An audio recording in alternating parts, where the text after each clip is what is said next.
ഈശോമിശിഹായ്ക്ക് സ്തുതിയായിരിക്കട്ടെ. ഈശോയുടെ പരസ്യജീവിതകാലത്ത് ഒരു അത്തിവൃക്ഷത്തെ ശപിക്കുന്നതായി നാം കാണുന്നുണ്ട്. ആ അത്തിവൃക്ഷം വലിയ തെറ്റൊന്നും ചെയ്തില്ല. വഴിപോക്കർക്കെല്ലാം നയനാഭിരാമമായി നിൽക്കുകയായിരുന്നു. ആര് കണ്ടാലും ഒന്ന് നോക്കും. ഇഷ്ടംപോലെ ധാരാളം ഇലകളൊക്കെ ഉണ്ട്, മനോഹരമായി നിൽക്കുന്നു. ഈശോയ്ക്ക് വേണ്ടത് ആ ബാഹ്യമോടിയല്ല, ഇലകളല്ല, ഒരു ഫലമാണ് വേണ്ടത്. കാരണം കടുത്ത വിശപ്പായിരുന്നു. അപ്പോൾ വിശപ്പകറ്റാനുള്ള ഒരു കായെങ്കിലും നൽകാൻ ആ അത്തിവൃക്ഷത്തിന് കഴിഞ്ഞില്ല.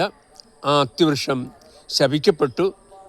ആ നിമിഷം തന്നെ ആ അത്തിവൃക്ഷം ഉണങ്ങി കരിഞ്ഞു പോകുന്നതായി നാം കാണുന്നുണ്ട്.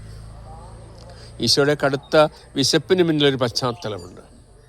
കഴിഞ്ഞ രാത്രി ലാസറിൻ്റെ ഭവനത്തിലായിരുന്നു. ഇതിനു മുൻപത്തെ സന്ദർശനത്തിൽ മാർത്ത നല്ല ഭക്ഷണമൊക്കെ ഉണ്ടാക്കി കൊടുത്തു. പക്ഷെ വചനം കേൾക്കാൻ വന്നില്ല. അതുകൊണ്ട് മാർത്തയെ വിളിച്ചിട്ട് പറഞ്ഞു, നീ ഭക്ഷണമൊന്നും ഉണ്ടാക്കണ്ട, എൻ്റെ പാദാന്തികത്തിലിരുന്ന് വചനം കേട്ടാൽ മതി. മാർത്തയും മറിയവും കൂടെ പാദാന്തികത്തിലിരുന്ന് വചനം കേട്ടു, ഭക്ഷണം ഉണ്ടാക്കിയില്ല. പിറ്റേന്ന് പുറത്തിറങ്ങിയപ്പോൾ വിശന്നു. അങ്ങനെയാണ് ഈ അത്തിമരത്തെ സമീപിക്കുന്നതും അത്തിമരം ശാപം ഏറ്റുവാങ്ങുന്നത്. ഫലം പുറപ്പെടുവിക്കാത്ത ബാഹ്യമോടിയും അലങ്കാരവും ആർഭാടവുമൊക്കെയാണ് ആ അത്തിവൃക്ഷം ശാപം ഏറ്റുവാങ്ങാൻ കാരണമായി തീർന്നത്. ഒരു ചെറിയ ചിന്ത ഈ സമയത്തുണ്ടാവണം.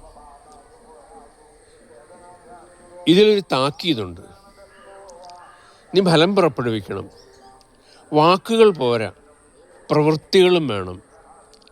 പ്രവൃത്തിയില്ലാതെ വാക്കുകൾ മാത്രമാണെങ്കിൽ നീ ഒരു അത്തിവൃക്ഷമാണ്, നീ ശപിക്കപ്പെടും. അപ്പോൾ ഓർക്കുക, ഈ അത്തിവൃക്ഷം ഞാനാണോ? ഈ അത്തിവൃക്ഷം എൻ്റെ സഭയാണോ?